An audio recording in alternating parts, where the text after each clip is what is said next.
Os dois ligados a um carboidrato, depois substituindo. Os componentes dos ácidos nucleicos. Os ácidos nucleicos são compostos por duas riboses, que são açúcares de 5 carbonos, ligados a uma dessas 5 bases e a ácidos fosfóricos, a fosfatos.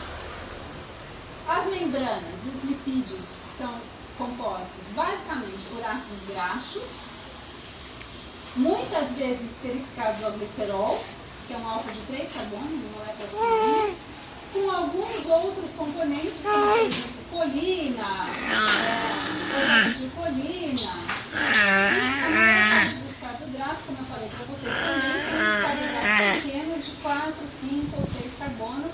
Esse aqui é um carboidrato que tem uma molécula que vocês vão escutar muito no metabolismo, que é a glicose. Opa! Não pode, não pode. É o core do metabolismo de todos os alimentos que a gente conhece.